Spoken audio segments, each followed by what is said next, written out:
Assalamualaikum warahmatullahi wabarakatuh. A'udzu billahi minasyaitonir rajim. Bismillahirrahmanirrahim. Alhamdulillahilladzi hadana li hadza wa ma kunna linahtadiya laula an hadanallah. Wassalatu wassalamu ala Rasulillah Sayyidina Muhammad ibn Abdillah wa ala alihi wa sahbihi wa man tabi'ahu hudah. Para pemirsa sekalian, mohon maaf sebelumnya karena untuk season yang kedua tentang ilmu puasa agak telat kan upload karena ada sesuatu. Mudah-mudahan ini tidak menghalangi untuk syiar dakwah kita.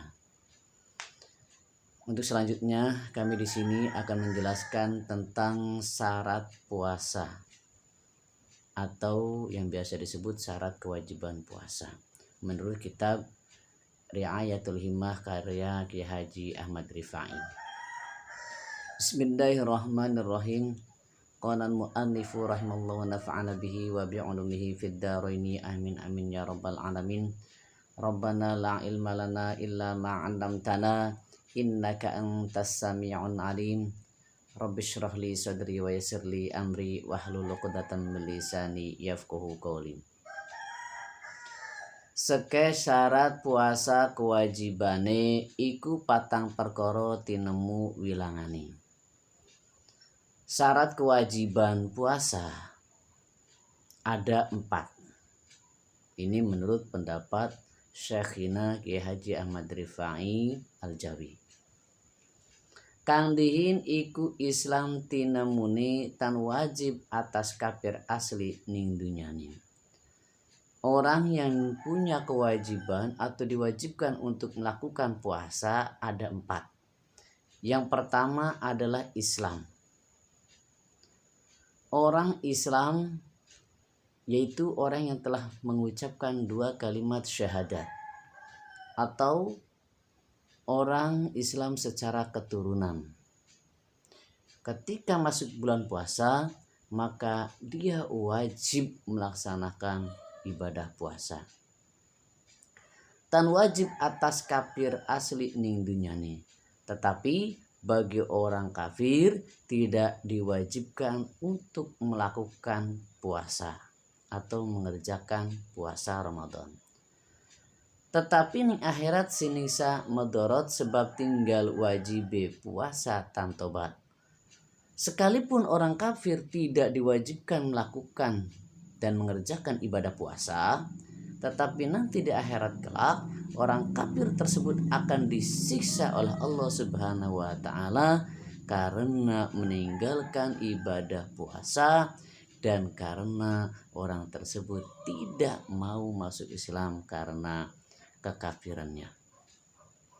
Jadi orang kafir tidak diwajibkan untuk melakukan puasa tapi tetap mendapatkan sisa karena meninggalkan ibadah puasa itu sendiri. Kapindo balik orang wajib tan maksiat rare tinggal puasa dadio nemu kuat.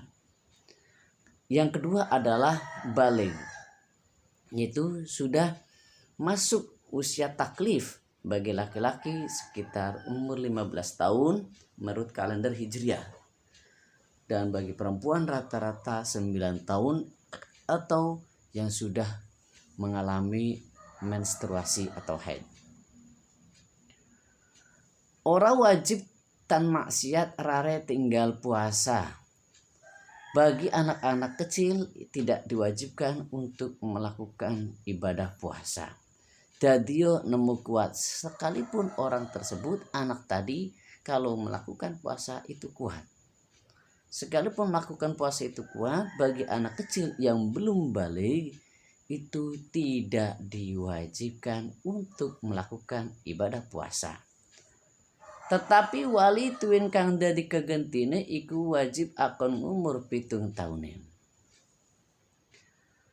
Tetapi bagi orang tua atau bagi wali anak tersebut mewajibkan untuk memerintahkan kepada anaknya yang sudah umur 7 tahun untuk berlatih melakukan puasa. Karena Ketika sudah berlatih melakukan puasa, anak tersebut sudah memasuki masa balik, dia sudah terbiasa melakukan ibadah puasa. Lamun tamyiz serta kuat puasa nih, dengan catatan anak tersebut kalau kuat, tapi kita tamrin untuk berlatih terus melakukan puasa agar anak tersebut terbiasa untuk melakukan puasa. Kewajiban orang tua untuk memerintahkan anak-anaknya yang sudah tamyiz, yang sudah dengar, sudah tahu, sudah agak ngerti untuk belajar puasa dimulai dari usia 7 tahun. Kaping telu akil. Yang ketiga, orang yang diwajibkan untuk melakukan puasa yaitu akil, yaitu orang yang mempunyai akal. Orang wajib puasane ingatase wong ilang akale tan milahur. Orang yang mempunyai akal diwajibkan untuk melakukan puasa Ramadan. Tapi bagi orang yang tidak punya akal alias orang gila atau orang yang kehilangan akal secara alami itu tidak diwajibkan melakukan puasa. Lan wajib puasa lamun akale di maha lebur.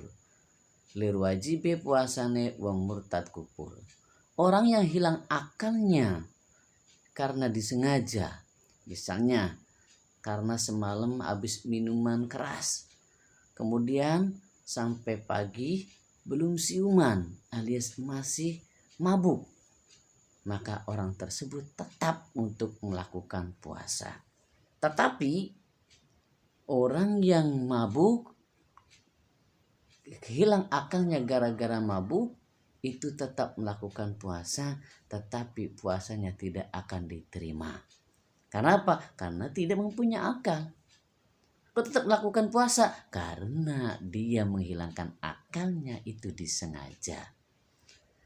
Lir wajibi puasane wong murtad kufur. Laksana kewajiban puasanya orang-orang yang murtad. Orang yang murtad keluar dari Islam, tetap menurut hukum Islam dia wajib puasa, tetapi puasanya tidak akan diterima di sisi Allah Subhanahu wa taala karena sudah keluar dari jalur rel Islam atau keluar dari agama Islam. Begitu pula orang yang hilang akalnya karena mabuk, semalaman paginya masih mabuk, dia tetap melakukan ibadah puasa tapi puasanya tidak diterima. Inilah resikonya orang yang menghilangkan akalnya dengan sengaja. Kaping 4, kuasa atas puasa jujur. Kewajiban orang yang berpuasa yang keempat adalah mampu kuat untuk melakukan puasa. Ora wajib puasa wong dhaif nyatani, tetapi bagi orang yang lemah fisiknya itu tidak diwajibkan puasa. Sebab tua tuin anom banget larane. Yang orang yang lemah fisiknya entah karena sebab usianya sudah udzur, maka ketika tidak mampu untuk melakukan puasa tidak diwajibkan untuk puasa. Tuin anom banget larane. Tan kena diharap warase kedohirane. Atau orang muda yang masih muda tapi dia sakit yang tidak ada harapan untuk sembuh. Nah, orang tua yang sudah udzur dan orang yang muda karena sakit yang tidak ada harapan sembuh, tetapi wajib fidyah beras kegentine. Sekalipun mereka tidak diwajibkan puasa, harus diganti untuk membayar fidyah, yaitu berupa beras sebagai pengganti dia tidak melakukan puasa. Saben dinane sakmut ikuti nutur. Dia membayar fidyah setiap hari yaitu 1 mud, sekitar 1 liter kurang. Nah, bukan 1 liter setengah, tapi 1 liter kurang. Saben dinane sakmut ikuti nutur. Jadi setiap hari ketika orang tersebut tidak puasa karena usia lanjut atau karena dia masih muda tapi karena sakit fisiknya yang lemah, wajib membayar fidyah setiap hari. Lamun apes tua lan anom larang ngelantur, dengan catatan orang tersebut tidak mampu untuk melakukan puasa. Iku wicara arep mikirkan jujur, aja tinggal syara atas laku ngawur. Inilah pembahasan hukum yang wajib kita lakukan ketika kita tahu ilmunya untuk melakukan puasa. Tidak ada toleransi atau keringanan untuk meninggalkan puasa. Selagi kita masih mampu untuk melakukan puasa, misalnya kita kerja atau kita bepergian kemana, tapi ketika kita mampu ya kita lakukan. Tapi ketika kita sudah tidak kuat fisiknya karena kerja seharian, daripada kita mudarat, daripada membahayakan pribadi kita, ya silahkan kita tinggalkan, dengan catatan wajib diqadha nanti kemudian hari atau membayar fidyah setiap hari. Itu secara singkat tentang penjelasan syarat kewajiban puasa menurut Kiai Haji Ahmad Rifai dalam kitab Ri'ayatul Himmah jilid pertama. Apabila ada kesalahan, mohon dimaaf. Ini hanya sekedar penjelasan ringkas. Wallahul muwaffiq ila aqwamit thoriq. Wassalamualaikum warahmatullahi wabarakatuh.